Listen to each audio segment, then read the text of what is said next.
close out. I'll find valid in your eyes. You'll always be my night sky.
Kids screaming in the cradles, profanities. I see the world through ice covered in ink and bleach. Cross out the ones who heard my cries and watched me weep. I love everything. Fire spreading all around my room.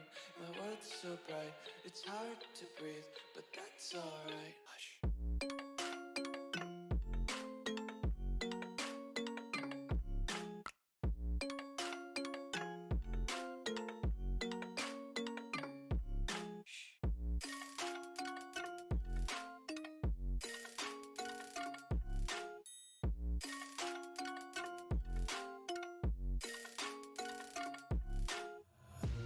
Take my eyes open to force reality. Why can't you just let me eat my weight in glee? I live inside my own world of make-believe. Kids screaming in their cradles, profanities. Some days I feel skinnier than all the other days. Sometimes I can't tell if my body belongs to me. I love everything. Fire spreading all around my room. My world's so bright, it's hard to breathe, but that's alright. Hush.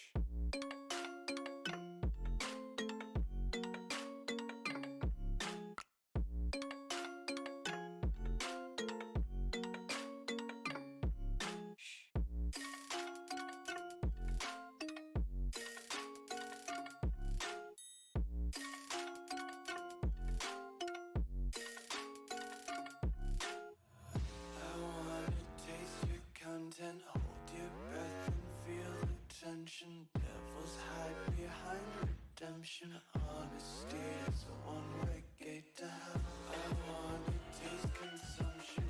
Breathe faster to waste oxygen. Hear the children sing aloud. It's music till the wick burns out.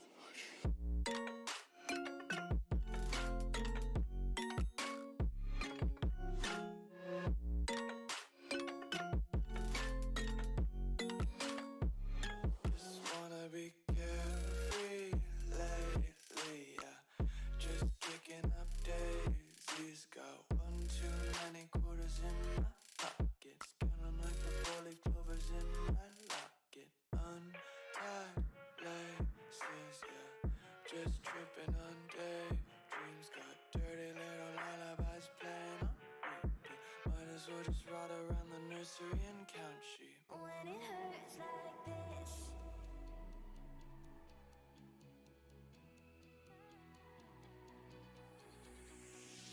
we climb the greatest heights, jump down and have a fight. And that's all we'll ever like, but that can never change my mind. When it's good, it's amazing. When it's bad, it's uneasy. I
Hello, everyone.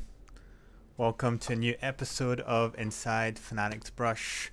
And thank you for joining me today again, where we'll be talking about week 4 of LEC that finished last Saturday and was quite a surprising one, to be honest. We had a lot of upsets, we had teams coming back from nowhere, really, and a bit of a sort of restructuring of the standings when literally last week we were talking about the fact that the top 6 was settled, and just to prove me wrong, the teams in the LEC decided to make me eat my words and completely give us a surprise weekend. Sorry if you're hearing all the motorcycles. I don't know what's happening. I don't know if they're having a show with their bikes, but anyway, I hope that leaves very quickly. Um, we'll talk about the 1-1 week from Fnatic. Actually, before that, some of you might seen I've been spamming different social medias, networks, and all, asking for the community's opinion on the mid-split MVP. I've seen you guys' replies, and I will be going over those. As usual, if you'd like to talk about a specific player in particular that I won't mention but you think deserves to be highlighted, you can always comment to the show. The way it works is that you join me on the Discord, discord.gg/Fnatic. I'm actually going to put myself right now in the channel. Where is it? Community podcast. So there's a voice channel, community podcast channel, and I am present there. So if you're ever interested, just give me a shout. You can even ping me on the Discord if I don't see you. And yeah, I'll be happy to have you on the show and discuss all of that. So with that said, Fnatic won 1 week. Fortunately, the streak is over, so we'll talk about that. Their game up against Schalke and their insane performance against SK, I believe, right? If I'm not mistaken. No, wait, it was not SK. Who was it again? Wait. No, it was SK, sorry. It was SK. Yeah. I don't know, I just had a little bit of a brain fart here. And finally, as we usually do, I'll go over predictions. I think I forgot to update the scores on that one, so you'll have to bear with me. In any case, I don't think there's been much of a discrepancy, especially when you consider the really weird scores and unexpected results of last week. So it won't matter that much, but I'll make sure to update them for next week. So yeah, let's get started. Let's go with the LEC with the current standings on your screen.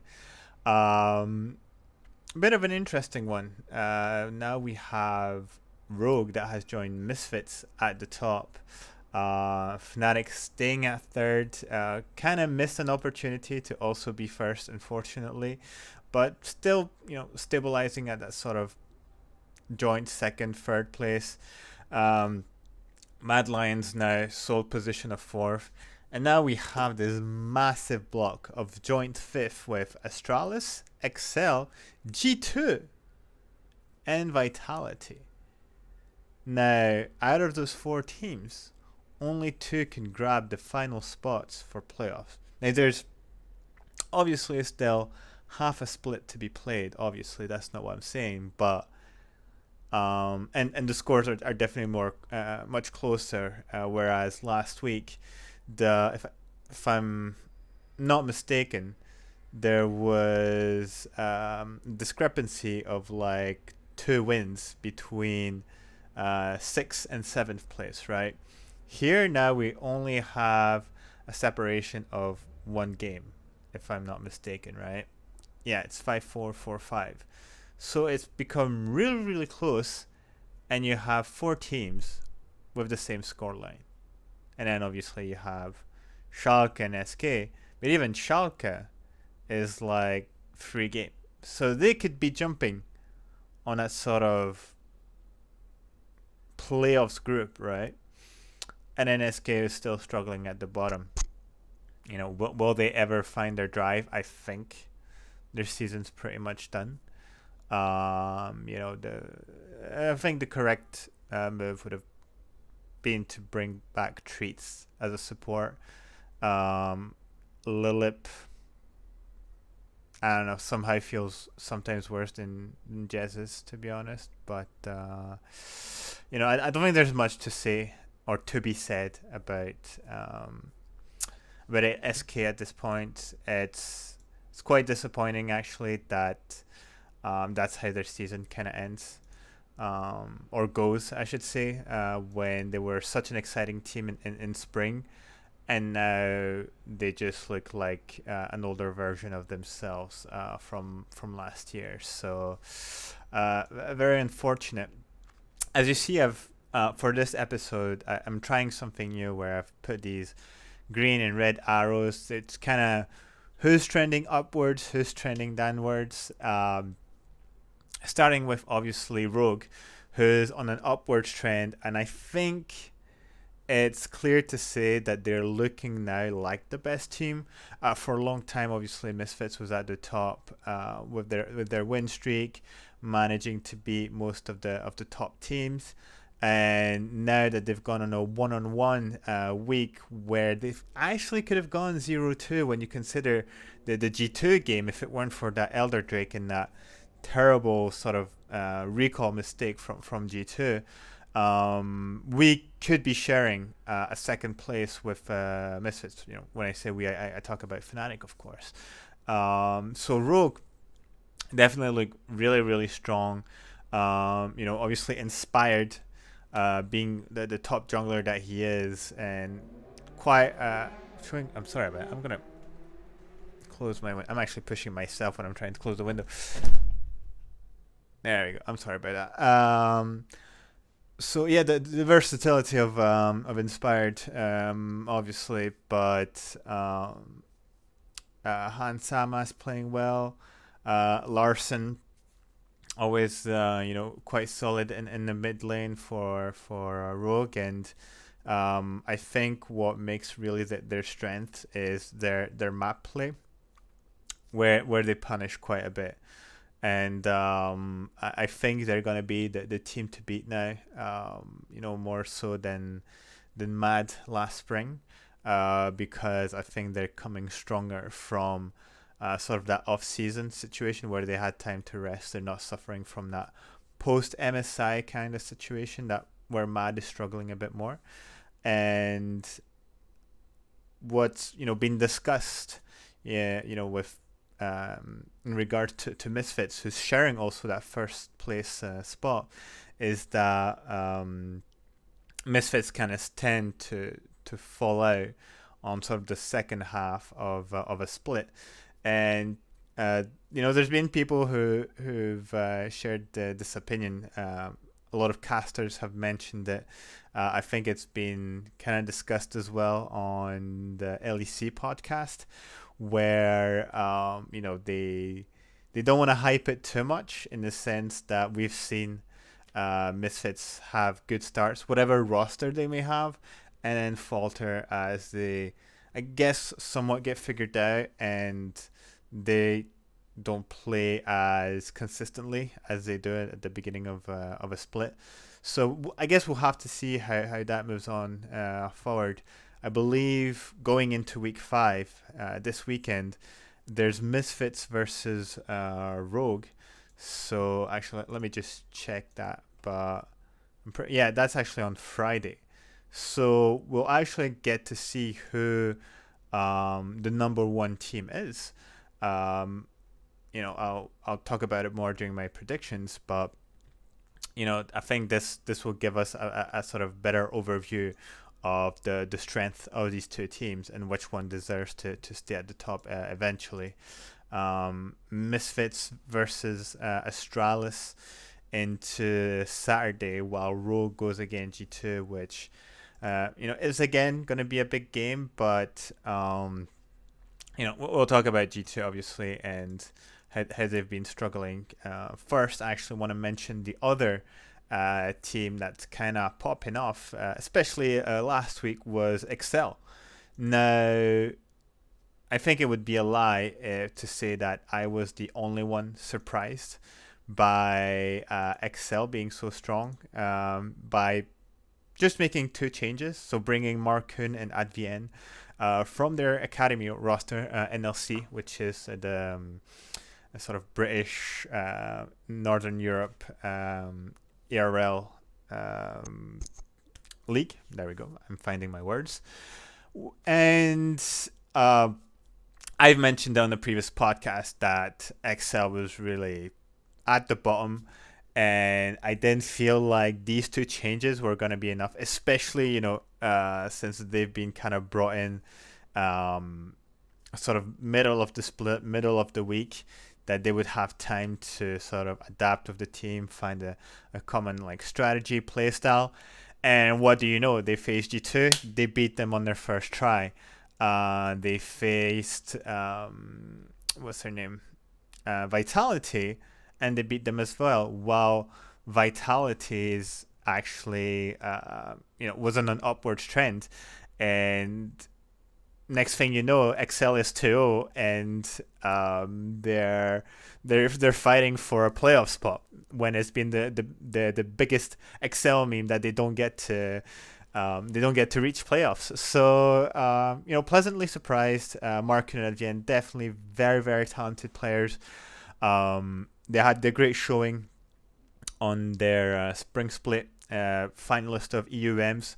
I think really what people need to realize is how strong these players are, that just by them just by them being added onto the roster has completely changed the dynamic within Excel, right?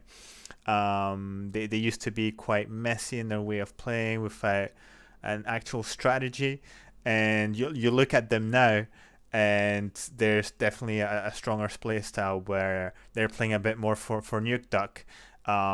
Patrick definitely gets to go back to sort of his top level with Advien next to him, and I've even thought that Kryze was playing really well. I believe he was playing what was it, Gwen against Vitality, if I'm not mistaken. Yeah, and obviously Gwen is a bit of a BS champion, but with that said, I think he was quite impressive on that Gwen pick. So very, very strong Excel team. Now, the question that you can ask yourself is, was it a sort of surprise factor where people are used to Excel's playstyle from spring and beginning of summer, having just made the change of Nuke Duck and Danik, or are Markun and Advien actually bringing a whole different layer of play to the Excel team, and are we looking now at potential contenders for playoffs? So I think the more practice they get, the better they will also get. Now, are the top teams going to be able to figure them out, and it's just going to be maybe a flash in the pan?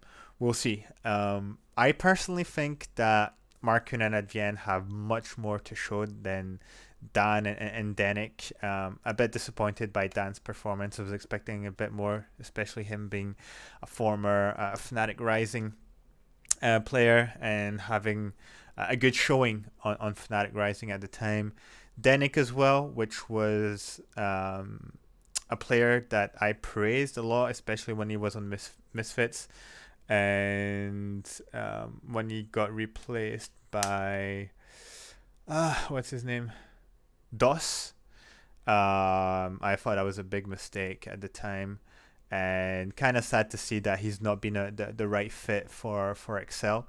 But at the same time, very excited to see that Markin and Adrian are just able to come there, smash teams like G2, even take over Vitality, who was looking much better last week. So With that said, I'm actually going to transition on teams who are struggling, who are kind of on the downwards trend, which are G2 again, who are continuing their loss streak now 0-4. Quite surprisingly, from the beginning of the split, people were saying, "Oh, the addition of Nelson is gonna bring like a whole new dimension of play style for G2." He comes from LPL, so he's definitely gonna bring that sort of experience to a G2 roster, which is filled with high caliber players. On paper, this G2 team should never lose. You're talking literally about an all-star team, right? Players who have won LEC back-to-back, who have gone to Worlds Finals, who have won MSI.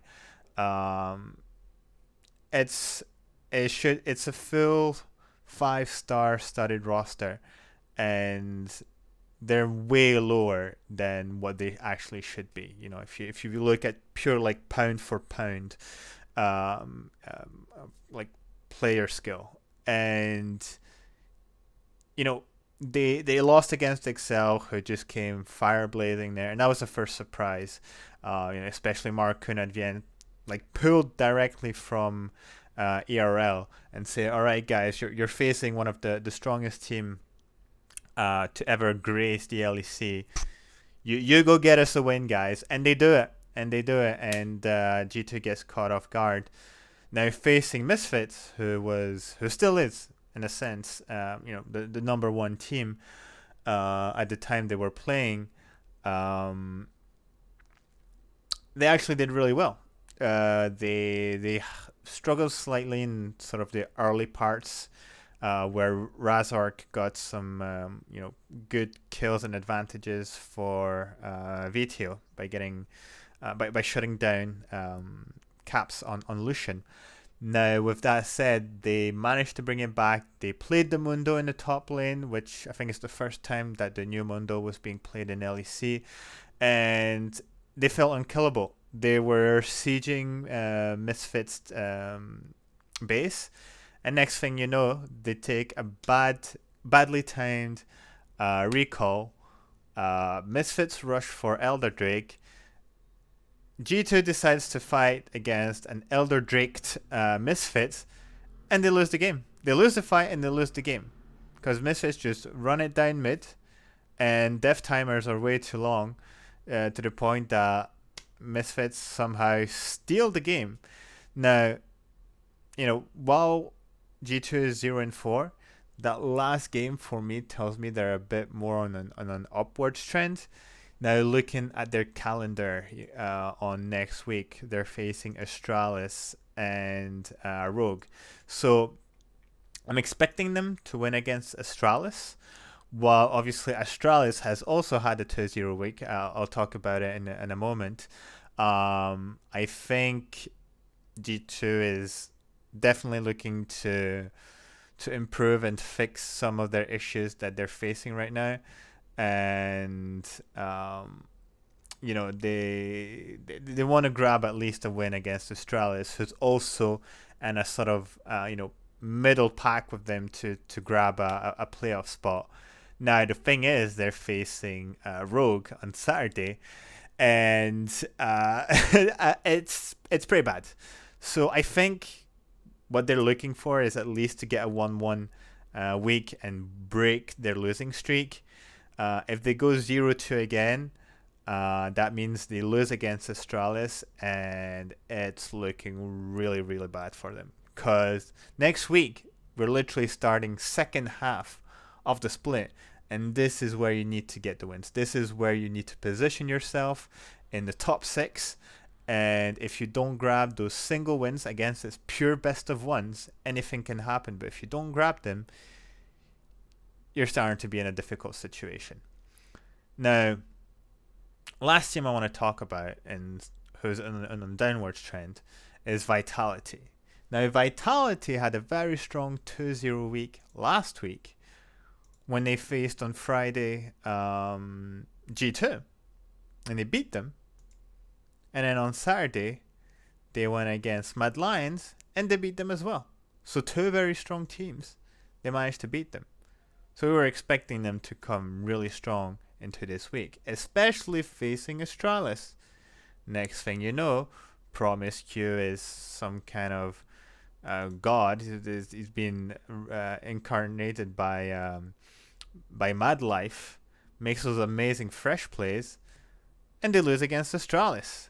Almost 10k difference at the end of the game. Going into next day, they face XL, who's just gone Super Saiyan with Marcoon and Advien, and they get a 0-2 week. And now what do you know, when they were again solid in that top 6 position, and it felt like they finally found their pace, they finally found their play style, they're fighting for a playoff spot. And as some of you might have seen, SLT, their top laner, has been replaced by Shigenda. So yeah, it's a bit messy for them, because I haven't necessarily watched the LFL, but I don't know how well Shigenda has been playing, if he's been making those improvements that Vitality is claiming him to have had. If he's really improved and he looks better than SLT, then, fair enough. We'll see how he does going into next week, knowing that they're facing Fnatic on Friday and they're facing SK. So, they're potentially looking at a 1-1 week. But again, if something goes really wrong, they could be going 0-2 again. So just lowering their chances of securing a playoff spot. So, a bit of a troublesome situation for Vitality, who, for me personally, like when they announced the new roster changes for this play, I was expecting them to be a very competitive team, to be at that sort of top 4, top 5 situation, and create a lot of problems for maybe the top 3, top 4, getting to challenge Mad Lions, Misfits, even Fnatic. To some extent, G2, as I was expecting them to be much stronger going into Summer Split. But in the end, they look more like a middle/bottom level team. And I'm a bit disappointed, because I was expecting much more from Selfmade. I read around that SLT was, for some people, better valued than Adam. Some people are like, Vitality got the best French top laner out of the two, and Litter, who everyone was praising for him going 1v9 in his game in ERL, has been making a lot of mistakes, actually, when it comes down to roaming or trying to catch off enemy players who look like they've mispositioned, and in some sense kind of costing his team some advantages. So yeah, G2 Vitality, a bit of a Monka-esque situation for them. There's an opportunity for them to get some wins, but not expecting them necessarily to go 2-0 next week. I think at best they can expect 1-1. Worst case scenario, they go 0-2, and they're looking at a very complicated path to playoffs. Final team I wanted to shout out. I didn't necessarily put them on a sort of upward trend team, on the sort of green arrow teams, but Astralis actually going 2-0. Putting themselves now in a potential playoff position with that joint 5 ranking. Two players I want to shout out is actually Promise Q, who, I don't know, suddenly is making plays left, right, and center, when he's actually been heavily criticized for his plays, actually, of the past weeks, and we've kind of questioning exactly what he's been doing recently. So it feels like he's either taking things seriously, and he's improved much more on those past two games. I think White Knight as well has been very impressive. Definitely the standout player, I think, on Astralis. His Lee Sin has been quite lethal, and it seems that some team are still sort of underestimating his play level on this one. He played a very solid Renekton against Vitality, and was it against Schalke? 707 on his Lee Sin. It's just, I think you're foolish to leave him on his Lee Sin. It seems to be his champion of the moment, and it's a super strong champion, especially in team fights. If you can get that insect kick, get the backline squishy to get battered. Um, we'll see how they do. Obviously, going into week 5, as they're facing G2 and Misfits. So very two complicated games, but who knows? They might even surprise against G2. It's really hard to tell when you see the sort of momentum that both of these teams have. So yeah, that's a bit of the recap on the LEC.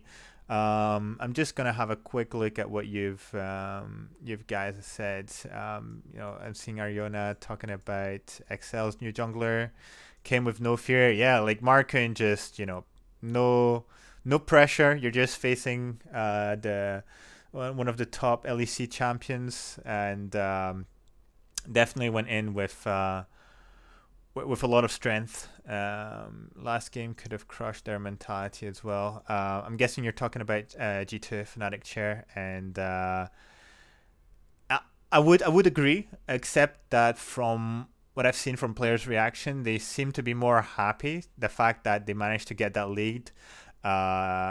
Especially when you look at their previous games when they looked really bad and they didn't necessarily get an advantage. So I think they have a bit of an upwards momentum. That's why I'm expecting them to, at least go 1-1 next week and probably not get surprised by what do you call it, by Astralis on Friday.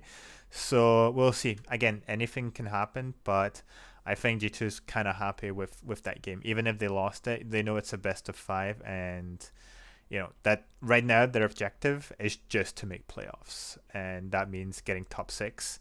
And then it's a best of 5, and that's a whole different environment for these players. Vitality playstyle reminds me of our style last split: extreme feast or famine, dominating wins and crushing losses. There's when you put it that way, there's definitely some elements here.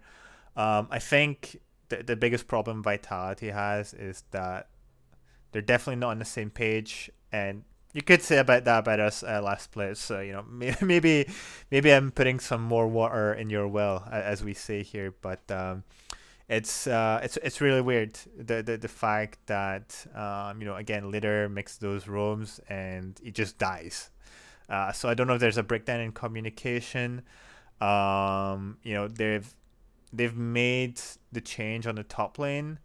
I don't necessarily think like SLT was like a standalone issue for Vitality. But we'll see. Maybe bringing in Shigenda is going to change things.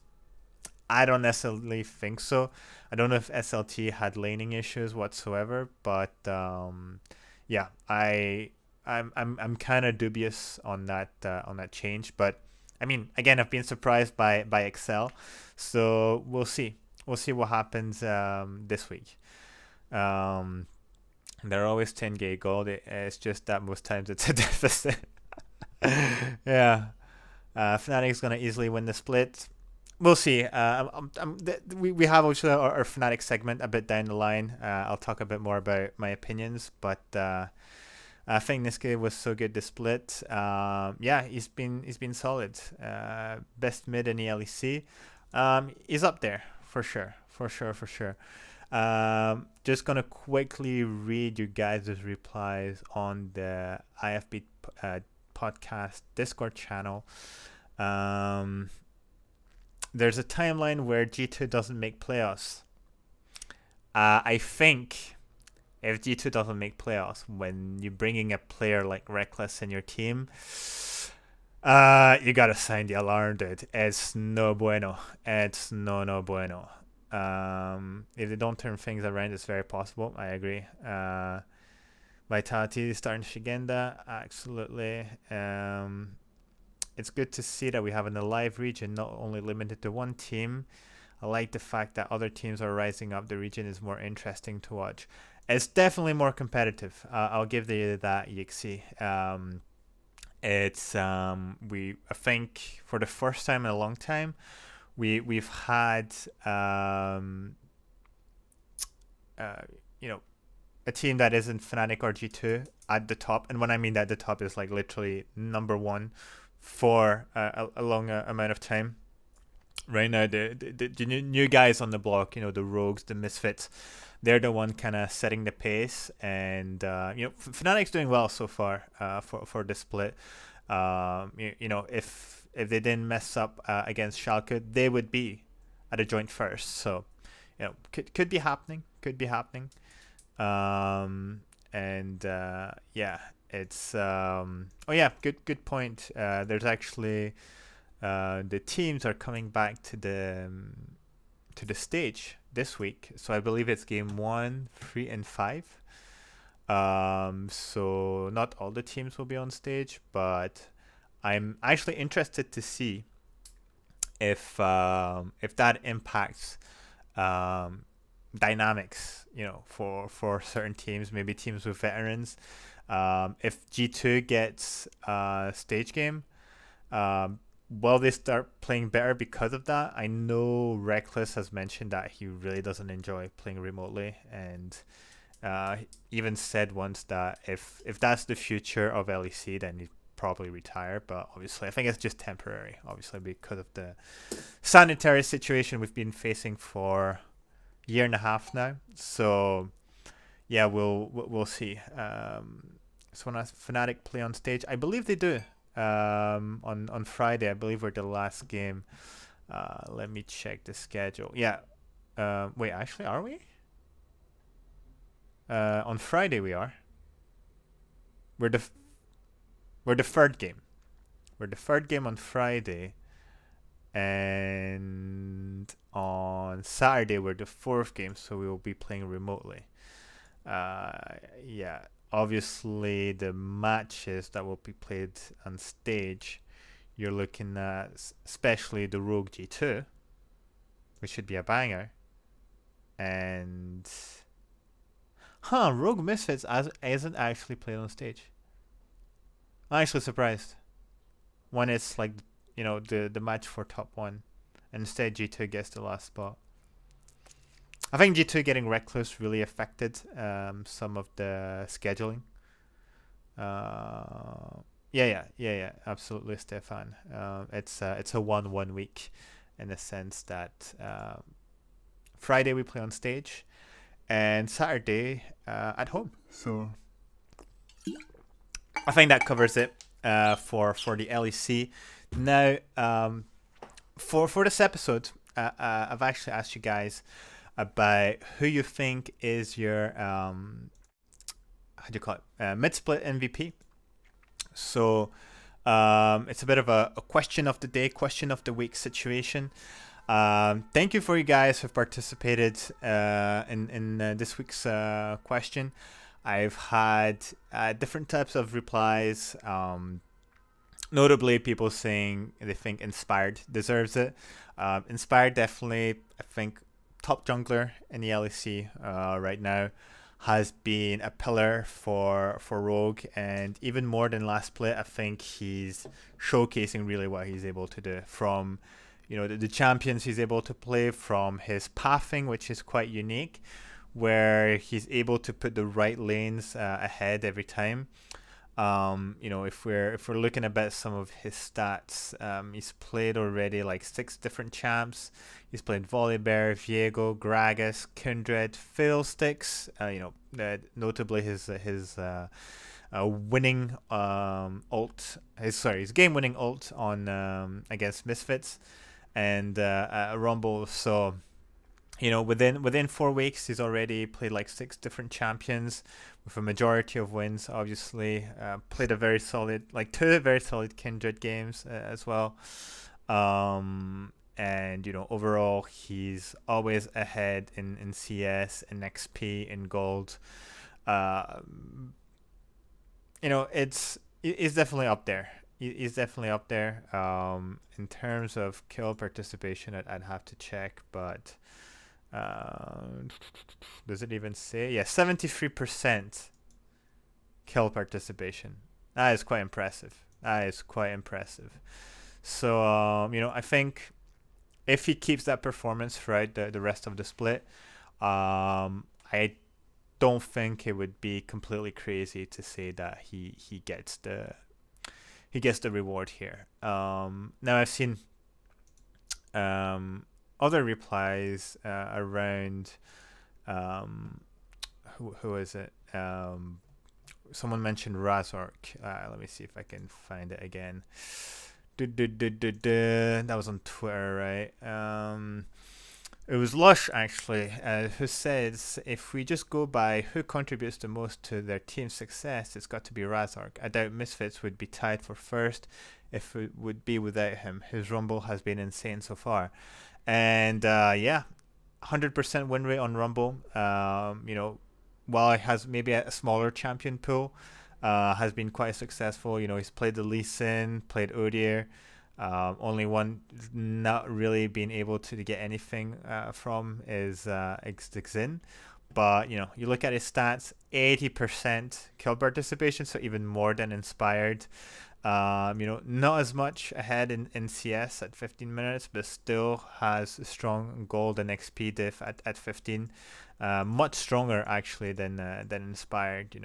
Inspired's around the sort of 187, 163 mark, and you look at Razork, he's at plus 453 on gold diff at 15, and XP diff he's at 345. He's included in 2/3 of the first blood for his team, so he's definitely the vector for Misfit success.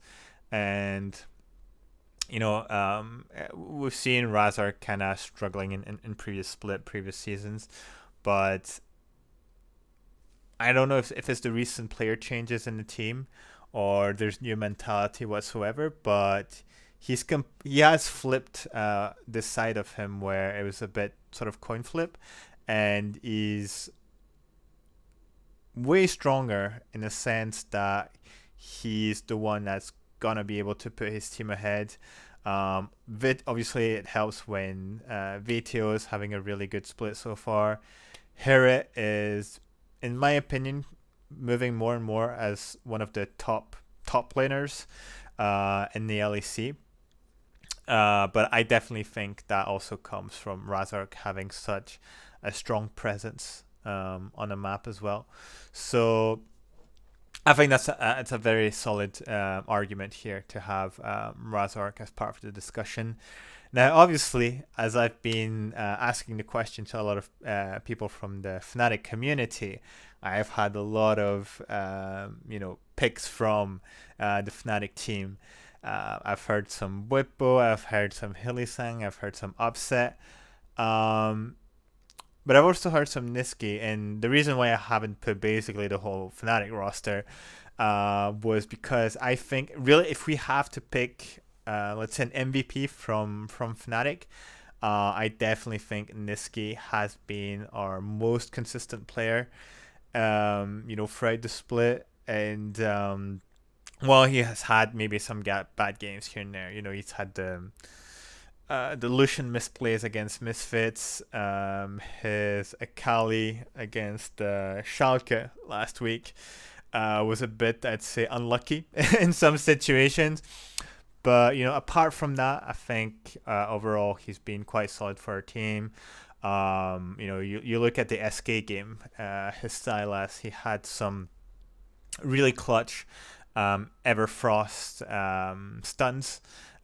You look at the TP on the bot lane where he casts his second E on Sylas to grab a minion, and then stuns both. I believe it was Lee Sin and Tristana, if I'm not mistaken, and helps the team get a double kill. They try to catch players on the top half of the map. He flashes over the wall, hits a Never Frost on Tristana, helps his team get the kill. Like, super clutch plays. Has his patented Zoe on which he, is able to just take over the game by himself. But overall, I think what we have in Niski is a very reliable mid laner in the sense that you don't feel he's going to get insanely diffed in the mid lane where Buepo has to babysit him constantly. And I mean, maybe I'm picturing this in an improper way, but in my opinion, I don't necessarily see a lot of like roaming um, from Hylissang and Buepo into mid lane to help Niski, be relevant on the map. I feel like he's able to do that himself by roaming or just by playing his lanes like evenly, even in and unfavorable matchups. And again, if we look some of his stats, um, he's ahead in most of them, plus almost like +8 CS at 15, ahead in CS in over half of the games he's played, plus 137 gold at 15, plus 332 XP at 15, and for the longest time he was actually ahead in DPM. He's just 2 DPM difference from Humanoid, who's taken the first place, but he's just below. So Humanoid is at 541, in this case at 539. That's how close it is. So it shows the impact he's able to have in his games. And I'm looking at some other stats here. His like not even with the highest goal compared to other other mid laners, he's still able to have that impact and deal what we call the sort of damage to goal ratio, which is basically the damage that's expected from you in relation to the gold you receive, right? So that also showcases that he's not a resource heavy player where again you have to bring in the support and the jungle into his lane for him to have an impact, and so does the team doesn't play like 4v5, which in comparison Cass is said to be one of the top mid laners. If you look at the game against Misfits, constantly you have Yankos and Mickey who are just roaming every time to put Caps ahead. So I think that's definitely a massive advantage. That is not necessarily the flashiest player, but he's an impactful player, and I think that's what you need the most. When you have a rookie in the top lane that might need a bit more attention. Even though Adam is doing really well on his own, he's been getting like 1v1 kills, so can't even complain about that. This guy's been absolutely insane for us. And then even if our bot lane so far hasn't been like the sort of 2v2 monster, they're still able to put the pressure in the lane, maybe get less kills, but a lot of times we see upset with CS advantage, with turret plates advantage, where he's able to be left alone while Hylissang hunts for any wards that the enemy dares put on the map, to the point where he might get caught, where he might die, but he will have denied that vision. You can be sure of that. So that's kind of the top three that I've seen on the how do you call it, on the different networks. I've asked this question. I don't know if other people have different opinions.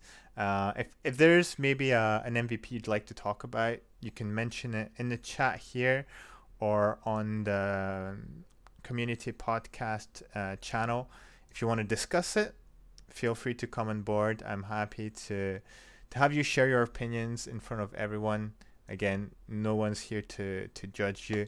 It's just to basically see what you guys think, and share your takes, your hot takes on who you consider as a mid split MVP. But um, yeah, I think that's about it. I'm trying to see if anyone has added some new opinions in that regard. But if not, we can just move to Fnatic. So I'm just gonna ask it one time, two times, three times.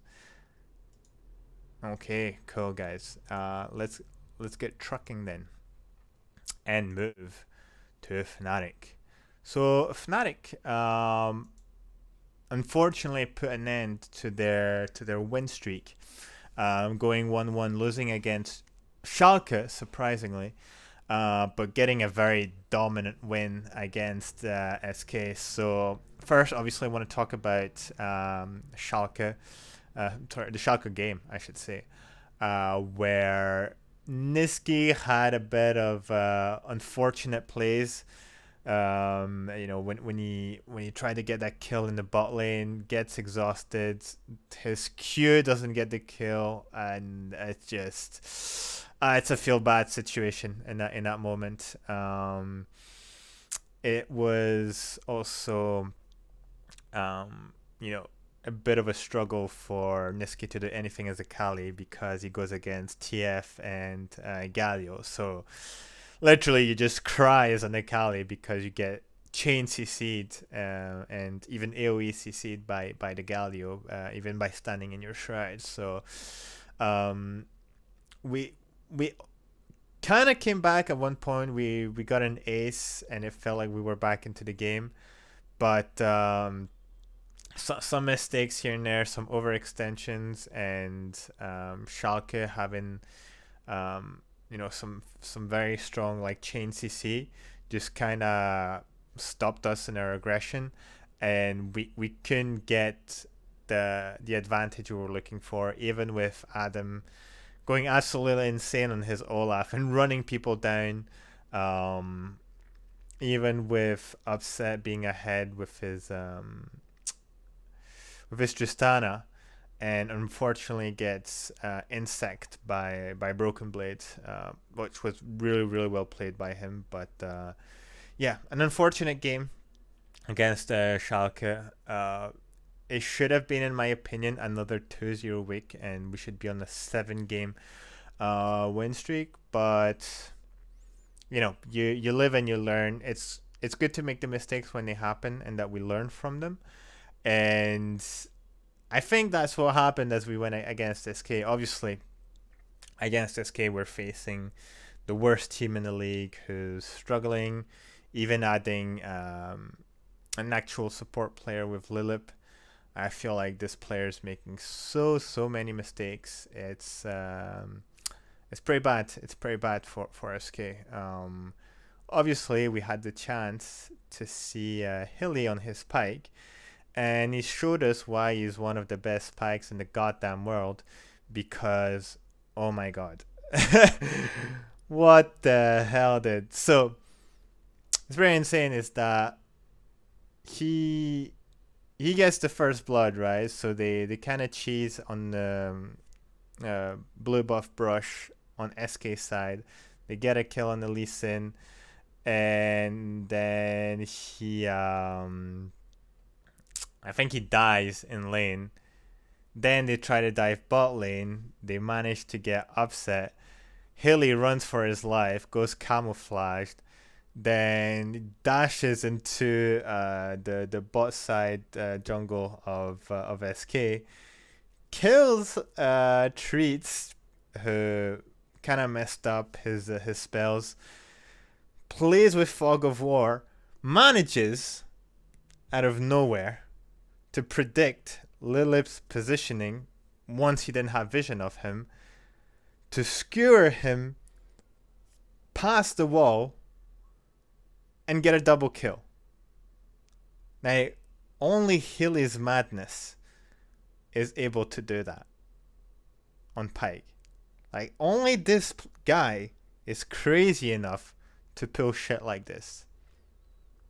And the play he does afterwards, he greets for vision denial, and he dies. And that's like if you had to portray Hilly's playstyle, I think this pictures it perfectly. Is that he's gonna do those insane plays where you're like, how? You scratch your head for 10 minutes and say this guy is from another planet. And the other time you're like, what the hell are you doing? Why have you just overextended and literally walked up to an enemy without knowing where the jungler is? So it's quite funny, and very very good point here. The unique build with Stridebreaker. I'll be honest, I haven't looked much at what are the current Pike builds. Let me see if I can have a quick look on some stat pages here. Like I don't even know how many times it's been played this season. So in summer, it's actually been played like a handful.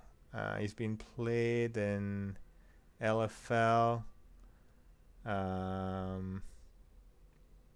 Latin America, ERL, Turkey, and it seems that Hilly is the only one that played him with Stridebreaker.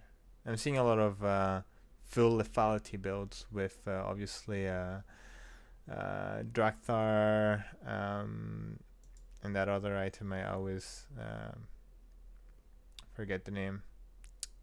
But in any case, yeah, it was an interesting build. I don't know if the slow provided by the Stridebreaker, so I'm guessing he like Qs, and when he brings them to him, slows them, stuns them. It's Professor Hilly, on this one, because he does the math, and he's the one who's able to, know what are some spicy items on the champions he masters so well. So yeah, it's I wasn't sure exactly if that was gonna work out, but if it's Pike, if it's Hillisang, I'm gonna trust him on that one. So yeah, very solid performance from him. He was given MVP. I personally believe that Niski deserved the MVP on that one for the reasons I've mentioned before. His Silas plays during the team fights were like pinpoint Everfrost stuns, like during the 2 or 3 crucial team fights that we had. Obviously, what's his name? Hillisang managed to catch out Lilip, who again was kind of overextending, got caught like twice, as far as I remember, on his Braum. So I mean, Hillisang played really really well. That's not what I'm saying, but again, I think Niski is just kind of in the shadows because he's not doing those insane mechanical plays, but he's doing the right thing at the right time, and he's impacting these team fights properly. So yeah, I don't know. I personally would have given it to him. I think overall the team played really well. Much cleaner game than against Schalke, obviously. I think that first comes from a better draft. Bwipo and his Viego again being absolutely terrifying. And yeah, actually something I was quite happy to see personally was Adam playing Gwen. So I was asking myself, how many times have we had the chance to actually pick Gwen in games? Because obviously we've seen him more on his pocket pick champs like Olaf, and he's had his Renekton games. Actually, let me look something quickly here. I'm really curious about what champions he's played. So he's played Wukong, Nocturne, Viego, Renekton, and actually Olaf is the champion he's played the most. So that was his first game as Gwen. Um, but yeah, no. So yeah, I was quite happy to see him play that well on Gwen. Obviously, again against SK, it's not really a good measurement of skill, but it's nice to see him, bring in that champion in sort of his pool and be able to have such a performance. So yeah, a 1-1 week. As the title says, some int, some pog. It's a sort of missed opportunity that we weren't able to catch first place because this was the opportunity to do it.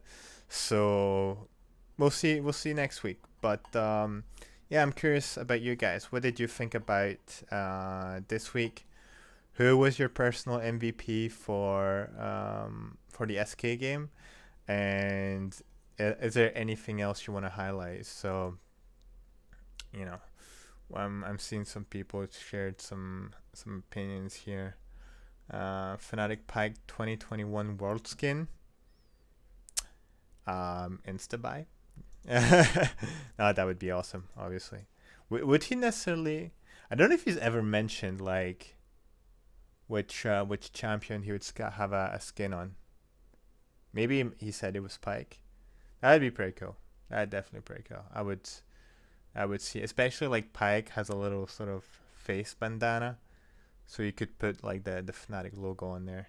That'd be pretty badass. What? Oh, it's the Boomer. What is Boomer saying? Hilly giveth, Hilly taketh. Niski is the hero that we need but don't deserve.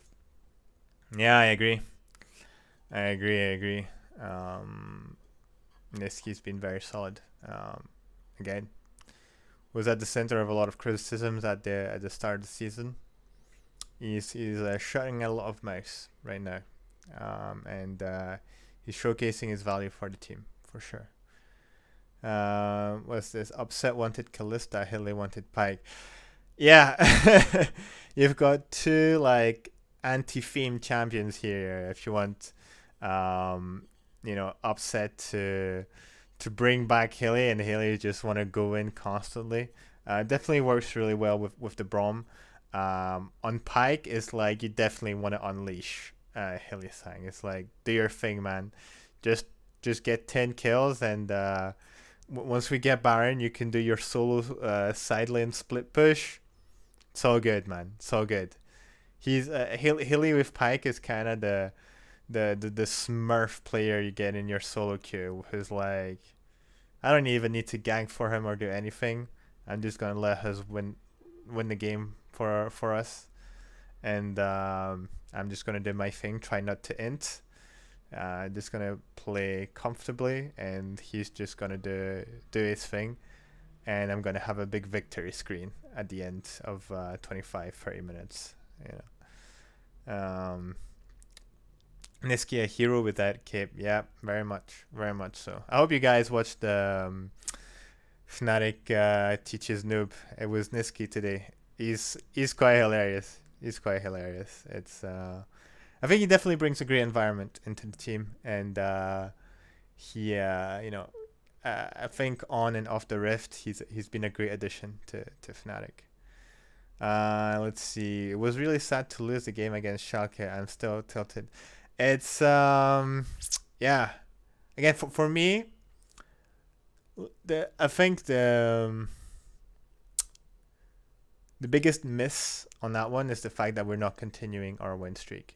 And in my opinion, it was a free like 7-game win streak on which we could have gone on and be like, we're super scary guys, and we could have grabbed a first joint play spot. It didn't happen in in traditional Fnatic way. Is that when there's that opportunity to get on top, sometimes we just like to miss the spot just that one time, but it's fine. It's fine because the next game we completely crushed it. We showed our very very aggressive playstyle, and I think that speaks a lot about what we're actually capable of doing, and I'm just gonna blame it on a bit of an outdraft from our dear Dylan Falco, who completely, by getting the Twisted Fate and the Galio, completely shut down our Akali. And we know how strong Kali is after getting a couple of kills, how she'll just take over the game.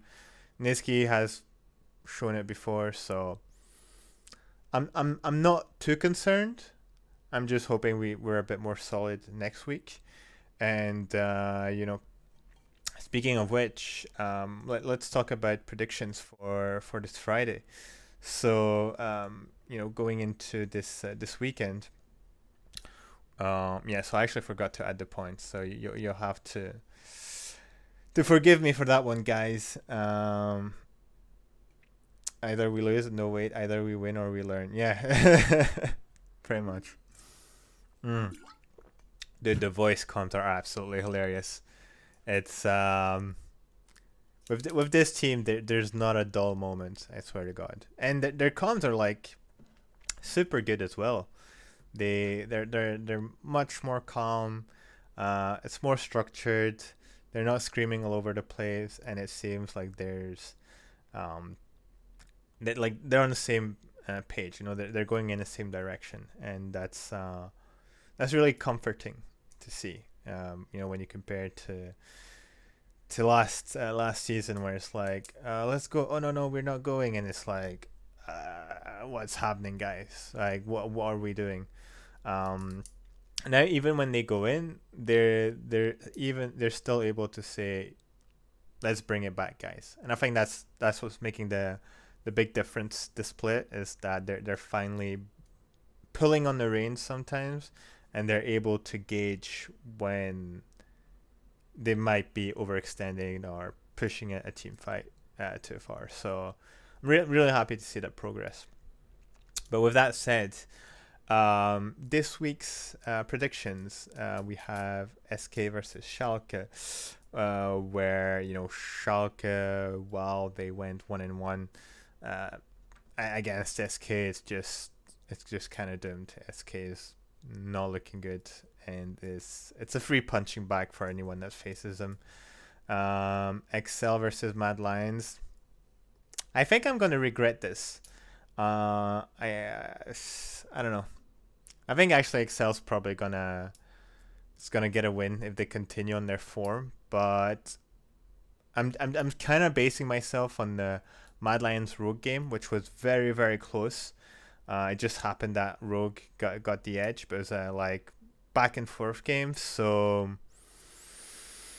I'm still expecting Mad to get on top and be the strongest team. But again, Excel have shown that they're able to take games from top teams. So I think this is gonna be the real test for them. G2 Vitality haven't looked great recently, so Mad Lions, who's way more competitive, might give them a bit more of a challenge. Fnatic Vitality, I'm expecting us to win comfortably. Vitality is kind of on a downward slope. Adding Shigenda is not going to change much. If anything, it might make things a bit more complicated for them. I don't see, like, unless it comes down to draft and we really draft poorly, I don't see us losing here. Maybe I'm jinxing us by saying that, but I'm feeling confident. Rogue versus Misfits, which is not the game of the week, but should be. But is the game for first place. Misfits, who could have potentially gone 0-2. I think they're gonna bite the dust against Rogue, who's gonna show them who's the actual number one team on Friday. And Astralis versus G2. Seeing that G2 looked a bit better against Misfits, I'm expecting them to win against Astralis. But who knows, maybe Promiscue decides to become God again and just makes it supportive. So we'll see. But yeah, I think G2 has this. Going on to Saturday now. Saturday. Um, we have on the first game. Oh, I have not updated the rest. Have I been lazy? I think I've been lazy, guys. You have to excuse me on that one. Let me see. Let me just update this quickly while I talk about the games. SK Vitality, again. SK is the sort of punching bag for anyone that faces them. Kind of repeating myself here, but what do you call it? I'm not expecting them to do anything, even against the struggling Vitality. Vitality should have this. Mad Lions versus Schalke should be a straightforward win for the Mad Lions. So potentially, what do you call it?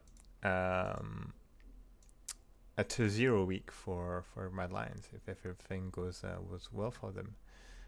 I'm sorry, I'm trying to explain my picks while I'm adding this. This is some behind the scenes shit you're seeing, guys. This is how I prepare my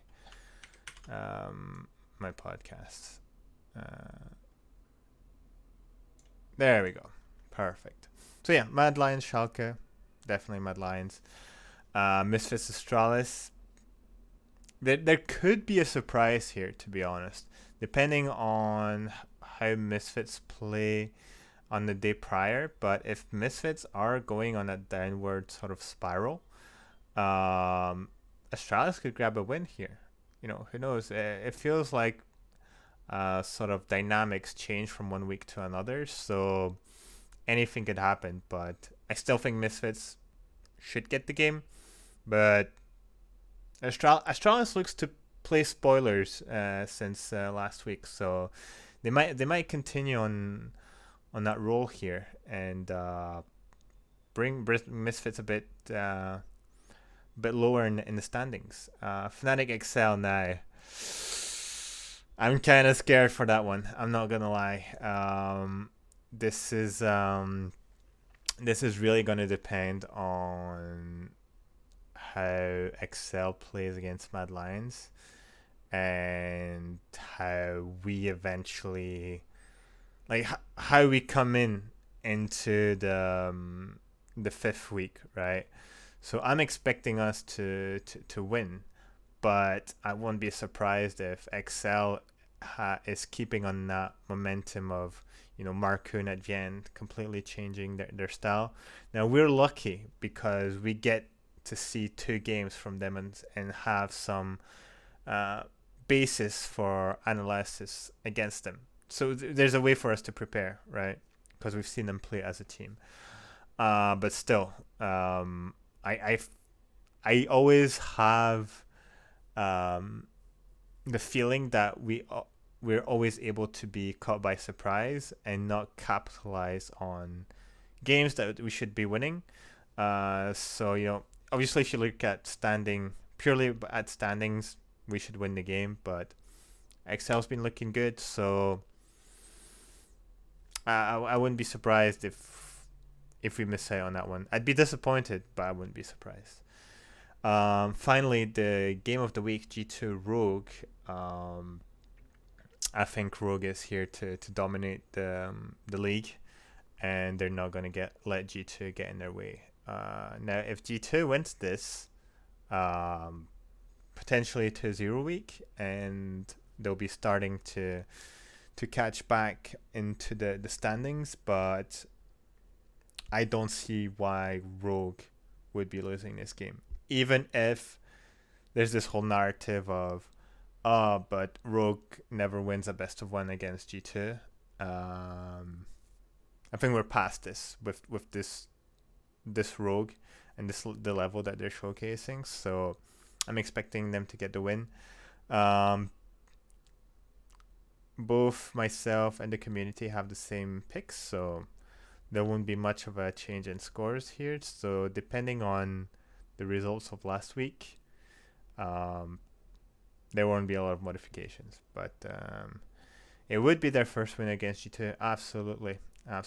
So there won't be a 0. I don't think there'll be a 0-5 streak for G2, But if there's a 0-5 streak for G2, there's a 0-6 streak for G2.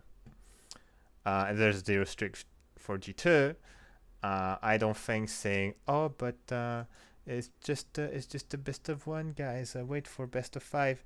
They might not make it to the best of 5 at this stage, right? So they need to fix things pretty rapidly, because the other teams are fighting. Astralis Excel, a 2-0 week. If they start accumulating those wins, G2 has another problem on their plate. So 1-5 streak. Well, possibly. We might be seeing that. But yeah, that is all for the the predictions for tomorrow and Saturday. And this actually completes today's episode of Inside Fnatic's Brush. So thank you guys for coming in. I loved the active chat today. Again, I usually bring people on board. I've understood that you guys are a bit shy, but don't hesitate seriously to come on the Discord, have a chat with me. You're not facing millions of billions of people. You're not doing a skill presentation. You're just here with your boy Matt Scott, talking about your favorite game, your favorite esports. Maybe not your favorite esports. Maybe you prefer CS:GO, Valorant. Even if we lost today, Sag. But yeah, I really appreciate it if we can get you guys on board. Until then, I'm probably gonna keep that format. Let me know if you guys enjoyed it. The question of the day, the sort of top and bottom teams, with the green, red arrows, whatever. You can leave a message on either IFB podcast Discord, Fnatic Discord channel, or I've also posted on Reddit. You can also follow me on the Twitter. So I'm gonna share with you my Twitter in the chat. This is the IFB podcast, so you can always at me there and say, Matt Scott, I love the show. Or you can say, Matt Scott, you're full of shit. Stop talking about things you don't understand. Your podcast is BS. But even then, if there's anything you'd like for me to add in the show, please tell me. I want to make this as fun as possible, and I want you guys to enjoy the show and make it about the community, as always.